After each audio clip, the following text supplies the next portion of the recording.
Did you know a stuffed toy inspired by a president actually became this global sensation? It sounds unlikely, doesn't it? Right. But it all kicked off from this single moment of compassion he showed on a hunting trip. We're going to unpack Theodore Roosevelt today, a man of, well, just immense energy and some surprising contradictions. He really captivated the world. And we're drawing heavily on Doris Kearns Goodwin's The Bully Pulpit, a really rich source you provided. The goal is to pull out the most compelling stuff for everyone listening. Exactly. And, speaking of getting deeper insights, have you seen Mindful Moments over on YouTube? Oh, is that the channel using AI for book analysis? That's the one. It's fantastic, offers really fresh perspectives, encourages you to think critically, kind of what we aim for here, too. It's a great parallel. And it's remarkable how Roosevelt, even after leaving office, still had this incredible grip on the world's attention. He was worried his popularity might fade, wasn't he? He was, yes. But that European tour, wow. He was met with just frenzied enthusiasm practically everywhere. It wasn't just his past role, was it? It felt bigger. I think so, too. It was his personality, sure, but also maybe America's growing status on the world stage. Absolutely. I mean, kings and queens treated him like an equal. Universities were lining up to give him degrees. Even the German Kaiser sought him as a friend. That's more than just diplomatic politeness. It signals genuine fascination, wouldn't you say? Definitely. And the public reaction. You picture these crowds at train stations, in villages, showering his carriage with flowers, chanting Viva Roosevelt. It really speaks volumes about the connection he made and the American newspapers back home. They saw it as proof, didn't they? Proof of America's newfound power. Yeah. It wasn't just about Roosevelt the man, but Roosevelt representing America. It underlines that unique spot he occupied. A global figure, really. So let's shift a bit to his personal life. His first marriage to Alice Hathaway Lee. It sounds like this incredibly intense, all-consuming love story. It really does. Very passionate, but tragically short. Yeah. Her death in 1884, right after giving birth. Yeah. That must have hit him hard. How do you think that kind of intense early loss shaped him? Well, it probably points to his capacity for deep feeling, maybe. And perhaps it fueled some of that famous resilience later on, having known such loss. And then his second marriage to Edith Caro, they were childhood friends, weren't they? They were. They reconnected, and it seemed like a different kind of partnership, built more on perhaps shared history, companionship, intellectual connection, maybe. He certainly seemed to admire her immensely, called her the best of wives and mothers, the wisest manager, the ideal great lady of the White House. That's high praise. It paints a picture of a really strong, supportive foundation.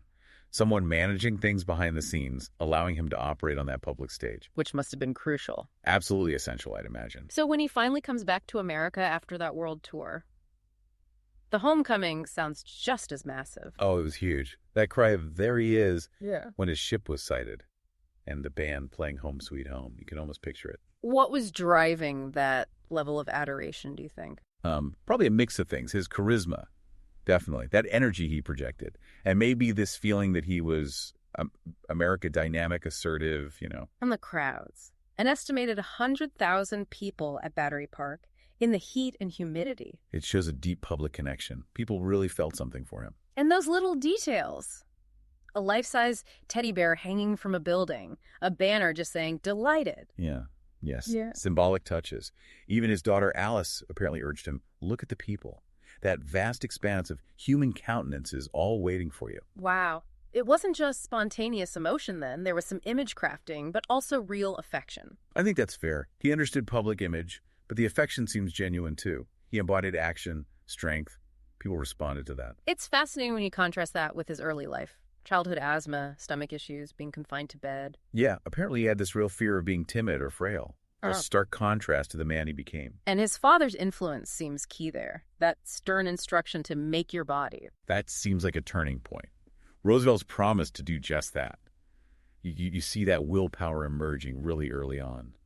That drive to overcome. And he wasn't just focused on the physical right. He was intensely curious, studious. Oh, incredibly so. Ambitious, reading constantly. A bit eccentric, too. Apparently, his college room was filled with animals he was studying. Really? Animals? Yeah, taxidermy and live specimens. And he had this blatant enthusiasm in class, always questioning professors.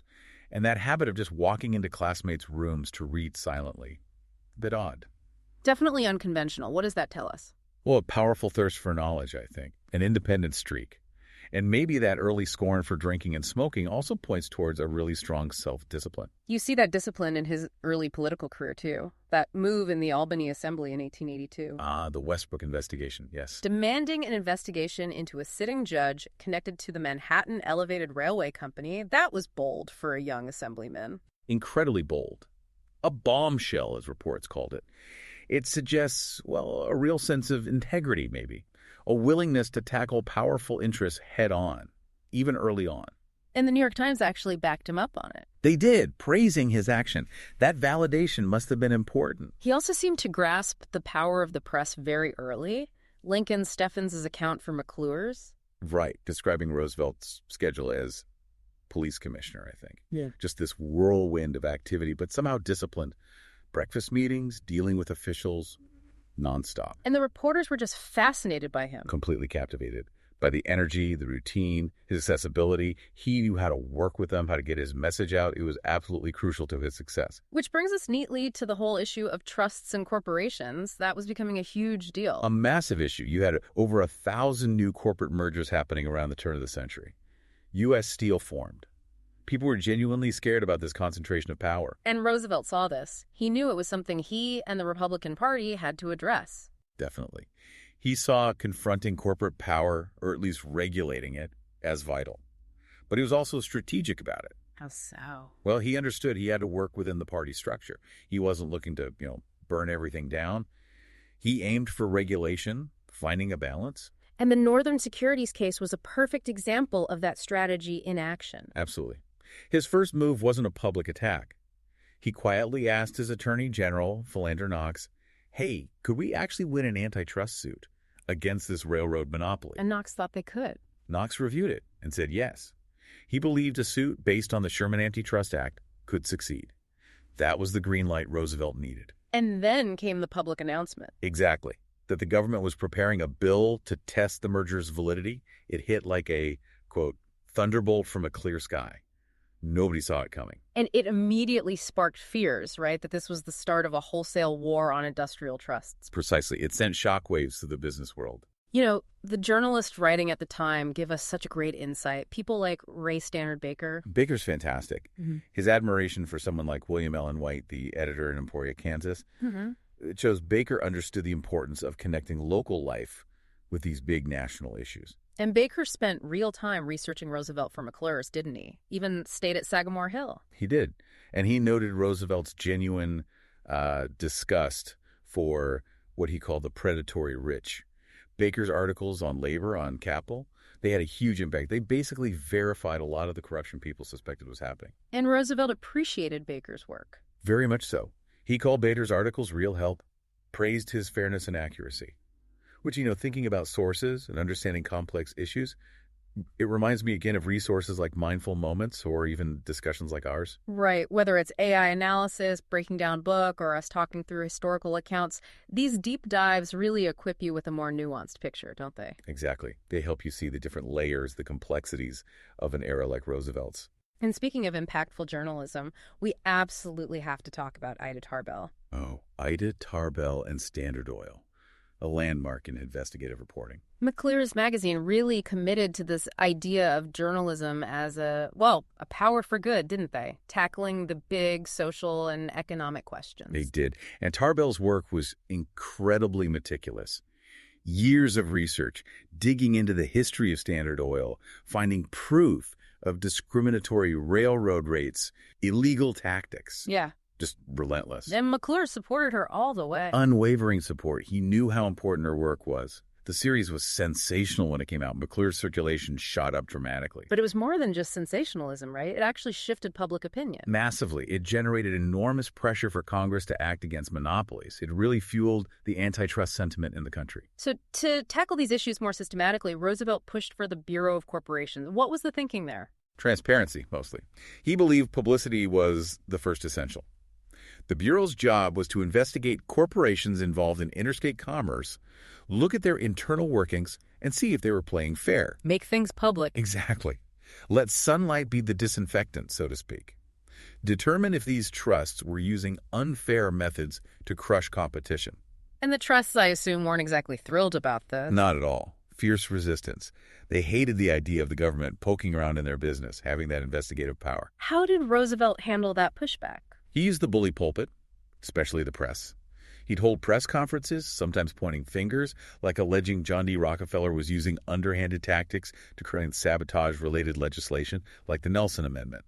He knew how to frame the debate publicly. It really shows his mastery of communication. Definitely. Now, McClure's magazine itself, despite its success, it had its own issues, didn't it? Yeah, McClure himself seems like a complicated figure, full of ambition, calling his magazine the greatest idea for a periodical ever invented, but also maybe a bit unstable. That's the impression. He fostered this amazing collaborative spirit, the writers working closely together, which was key to their success. But there were also concerns. About what? Quality, focus. Both, I think. Maintaining accuracy, avoiding sensationalism just for the sake of it. And eventually, those tensions led to some key people leaving, right? Tarbell, Baker, Steffens. They all eventually departed due to differences with McClure. It shows how fragile those creative enterprises can be, even successful ones. It does. A reminder that personalities and vision matter hugely. So pulling it all together, what's the core of Theodore Roosevelt's legacy from this period, would you say? Well, I think it's that fundamental belief in accountability, that even the most powerful corporations, the wealthiest individuals, weren't above the law or the public good. And understanding that dynamic, that tension between corporate interests and the needs of the people. Precisely. He insisted corporations exist for the people, not the other way around. And he championed a stronger role for the federal government in tackling these big social and economic problems. He was truly a progressive in that sense, pushing for reform. His story really offers so many lessons about leadership, power, reform. Absolutely. And the issues he grappled with are still incredibly relevant. Yeah, definitely. So from his huge global fame after the presidency to those intense battles with corporate giants like Standard Oil and Northern Securities, and even his quite complex personal life, Theodore Roosevelt was, well, a force of nature. No question about it. His story really highlights that ongoing push and pull between individual ambition, corporate power, and what's good for the public. Hopefully everyone listening feels they have a richer grasp of this really pivotal president and the forces shaping his time. Yeah, it's a fascinating period. And it leaves you thinking, considering Roosevelt's efforts back then to regulate these incredibly powerful new industries, how do you see those same kinds of tensions playing out today, maybe with, say, the giant tech companies or global corporations? That's the question, isn't it? Yeah. The scale is different, the technology is different, but the fundamental questions about power, accountability, and the public good, they persist. Absolutely something to chew on. Well, if you found this exploration insightful, please do subscribe, maybe share it with others who enjoy this kind of analysis. And we'll put links in the show notes if you want to grab a copy of the Bully Pulpit or look at related materials. Definitely. And most importantly, just keep thinking critically about the information you come across and, the forces that are shaping our world right now.